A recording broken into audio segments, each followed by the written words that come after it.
Sagittaires, bienvenue à vous sur ma chaîne. Je suis ravi de vous retrouver pour votre guidance du mois de septembre 2023. Alors, j'ai déjà tiré... Oula. J'ai déjà tiré votre jeu en amont, histoire de gagner un peu plus de temps.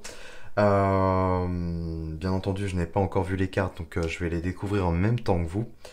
Gardez à l'esprit que c'est une guidance générale, hein.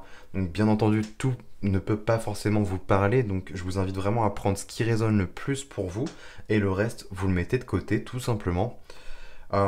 Si vous souhaitez avoir des compléments d'information, je vous invite à aller voir en description de chacune de mes vidéos. Je vous mets tout, que ce soit mes coordonnées pour me contacter, les prestations. Si vous souhaitez avoir une guidance privée et personnalisée avec moi, c'est possible. Les jeux que j'utilise, les musiques que j'utilise, tout ça, tout ça. Je vous mets tout de toute façon en barre de description. Donc je vous invite vraiment à aller voir, les amis. Alors, les Sagittaires, qu'est-ce qu'on a pour vous pour ce mois de septembre? Alors, on démarre avec l'aspect de vos influences. Ok, on a le chariot, premier arcane majeur. Le chariot, ici, ça nous parle peut-être de déplacements qui sont en vue pour vous. Ça peut nous parler d'un déménagement aussi. Le chariot nous parle généralement de tout ce qui va être réussite, succès. Et c'est une carte aussi de mouvement et de mouvance. Donc, pour le coup, ce serait pas inintéressant de voir que là, il y aurait peut-être des déplacements importants, en tous les cas, à faire et à effectuer pour vous, qui sont en voie, hein, vers une forme, on va dire, de réussite et de succès, en tout cas, qui sont sur ce... Oula, je vais y arriver. Qui sont sur votre chemin et comment dire, qui seront bons pour vous, en fait, en somme. Il y a un truc comme ça. C'est en influence, c'est ce qu'on vient un peu vous murmurer à l'oreille. Donc il y a un truc comme ça qui vous attend. Ok. On va voir la suite. Ce que vous avez en challenge durant ce mois. On a une deuxième arcane majeure qui est la mort. La mort ici nous parle de transformation.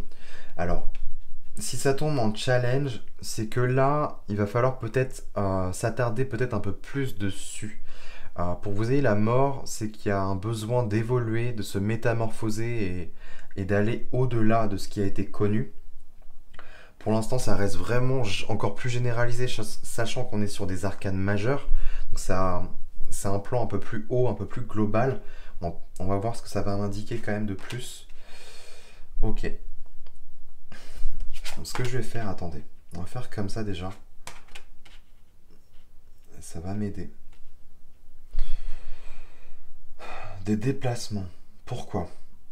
Est-ce qu'il y a un besoin d'évoluer, de changer de situation, de milieu et tout simplement évoluer, d'atteindre un autre échelon? Est-ce que c'est pour vous et vous-même, justement, qu'il y a des choses qui vont se passer? Bon, dans votre état d'esprit, vous avez un 5 d'épée. D'accord, le 5 d'épée nous parle de tout ce qui va être conflictuel. Ça peut être un conflit avec les proches, nos proches, hein, la famille, les amis, l'environnement au travail aussi. Pour que ce soit là, ici, c'est que vous en avez déjà conscience, les Sagittaires. 5 d'épée, c'est tout ce qui nous empêche de nous élever. C'est tout ce qui vient nous rabaisser. Alors, soit c'est vous avec vous-même qui avez des croyances limitantes envers vous-même, et forcément, ça vous empêche d'évoluer, de vous transformer, ce qui serait pas anodin, d'ailleurs, parce qu'elle est quand même inspectée dans votre état d'esprit. Ou alors, c'est les autres, et notamment, j'ai envie de vous dire, ça vient toujours quand même des autres, hein. Les croyances, elles se forgent aussi par le biais des croyances des autres. Donc ce qu'on nous a inculqué durant notre éducation, au niveau de la société, tout ça, comment il faut être, comment on doit faire, ça serait pas anodin que ça vienne de là. Mais pour le coup, généralement, on se transforme après en notre propre bourreau et on s'inflige nous-mêmes des croyances qui sont pas forcément les meilleures et les bonnes pour nous. Ouais.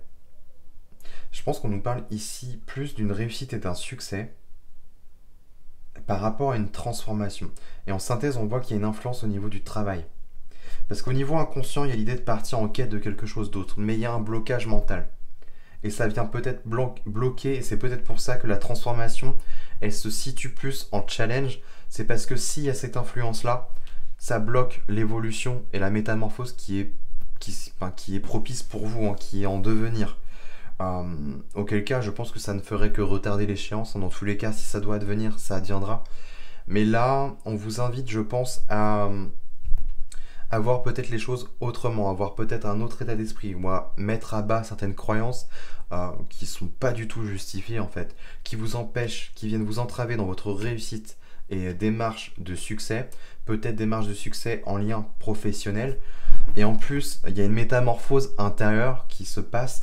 Je ne sais pas en quoi vous allez évoluer en fait, mais il y a certains plans de votre vie qui vont changer et évoluer.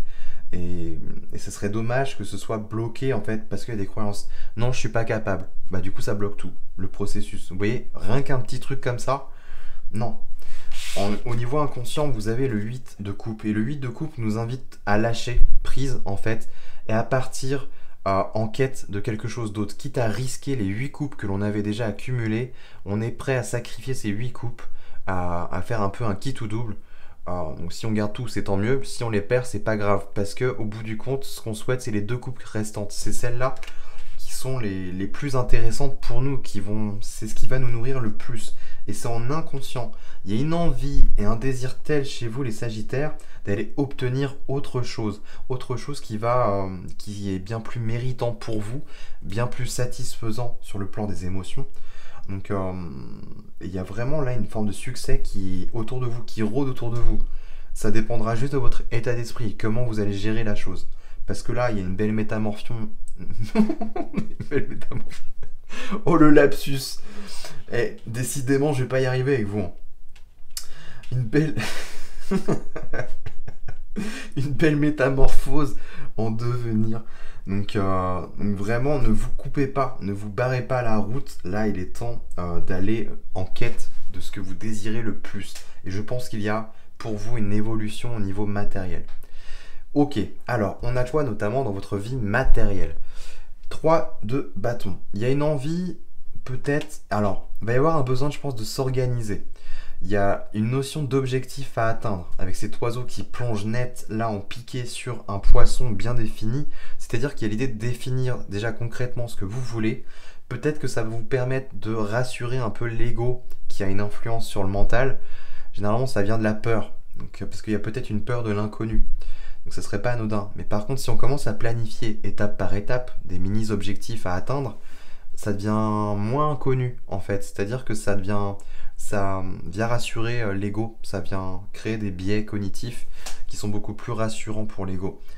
C'est peut-être une démarche plus encadrante et plus rassurante pour vous qui vous permettrait justement de pouvoir mettre en œuvre, pouvoir évoluer et vous épanouir justement dans ce que vous avez à faire fleurir dans la matière. Ce serait pas anodin. Il y a vraiment une notion de quête qui est là, un idéal à atteindre. Et c'est encore au niveau de l'inconscient, c'est encore un peu abstrait chez vous, mais c'est quand même là, malgré tout. Il y a une forme de succès et d'évolution. Donc pour moi, j'y vois une forme d'épanouissement derrière quand même. Ok, dans votre vie émotionnelle, on a le 10 de denier. Ok, ouais, c'est clair. Au niveau inconscient, moi j'y vois l'aspect des émotions quand même, qui vient être appuyé en plus avec le 8 de coupe. Et en synthèse, on avait quand même le 3 de denier. Clairement, vous avez besoin... Alors, soit... Ça peut être plein de trucs. Soit c'est un truc transgénérationnel qui vous a été inculqué et que vous avez hérité, et qui n'est pas forcément le mieux pour vous, parce que ça a une influence. Ça peut être engrammé au niveau cellulaire, au niveau émotionnel, et du coup ça vient vous bloquer et avoir une influence au niveau mental, ce qui n'est pas forcément bon pour vous, et là il va y avoir nécessité de s'extraire de ça.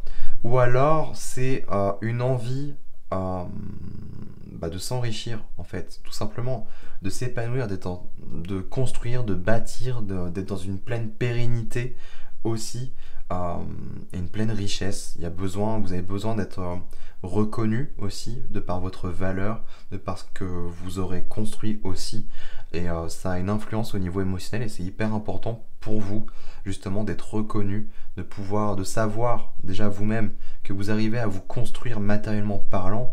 C'est peut-être une satisfaction pour vous. Et on termine avec la vie spirituelle où vous avez un page d'épée.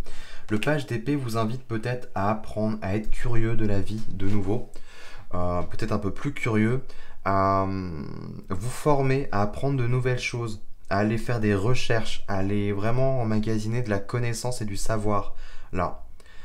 Et peut-être que ça va vous aider pour la suite si vous avez à construire des projets et peut-être quelque chose de professionnel notamment. Ça pourrait vous aider. C'est comme si vous manquez encore des éléments d'information, et en plus c'est de l'épée, ça pourrait très bien venir rassurer et vous dire ok, là je suis peut-être capable de faire ça, là ça me rassure, ok, on va faire ça comme ça, tac tac tac, d'où ce 3 de bâton justement qui vous invite à un peu planifier et organiser pour voir vraiment un but final à atteindre. Sans but, ça perd tout son sens et tout son charme et ça donne forcément moins envie d'y aller. Ça pourrait justement ces sphères-là vous inviter à aller planifier, à, comment dire, à aller justement voir s'il n'y a pas un truc qui vous a été inculqué qui vient vous bloquer et faire barrage dans ce que vous désirez, et en plus venir alimenter avec des sources, tout ça, le côté, la sphère mentale, justement. Il n'y a que cette sphère-là qui pêche, hein, parce que le reste, tout va bien, hein, finalement. Il n'y a que là. Et pourtant, c'est un grain de sable qui vient niquer tous les rouages. Vraiment, c'est ça. Et c'est dommage. Parce que vous avez besoin de vous élever et d'aller plus loin. On le voit là, il y a une transformation qui est possible. Donc, la transformation. Bon, ok. On va juste regarder quand même ce qu'il y a là. Alors, d'autres decks, on a le monde. Ouais, il y a un besoin de peut-être partager des choses sur les réseaux, de se montrer, de se révéler, une forme de conclusion, d'aboutissement, de succès, de réussite encore une fois. On a du challenge, hein. Il y a l'idée quand même de peut-être une forme de colère ou de l'énergie qui est mal exploitée. Ouais, une énergie créatrice qui est mal exploitée, alors pourtant là vous avez des belles opportunités. Il y a des opportunités à saisir, il y a de la chance pour vous sur le plan matériel. Il va y avoir nécessité aussi de mettre des limites peut-être. Ouais, pour garder un bel état d'esprit. Être dans la joie, ouais, retrouver... comment dire, pas retrouver, mais en tout cas laisser place à une valeur qui est intacte chez vous. Qu'elle soit pas biaisée ni entachée. Peut-être que ça peut venir d'un entourage, justement. Je parlais de vous, mais peut-être que ça vient aussi d'un entourage qui vient vous bloquer. Et ça vous empêche d'évoluer, de mettre en œuvre ce que vous avez à mettre en œuvre. Donc faire attention à tout ça. Ok les Sagittaires, moi j'ai terminé là-dessus, je vous laisse là-dessus. N'hésitez pas à me dire en commentaire comment voilà, ça vous a parlé, si ça vous a plu, ça vous a aidé. N'hésitez pas à liker, partager la vidéo et bien entendu abonnez-vous à ma chaîne, hein. Ça booste l'algorithme YouTube et ça me booste aussi moi à continuer, hein. C'est quand même moteur, on va pas se le cacher. Ok les amis, donc on se retrouve très prochainement pour d'autres contenus vidéo et puis en attendant, eh bien, je vous souhaite de passer un très bon mois de septembre.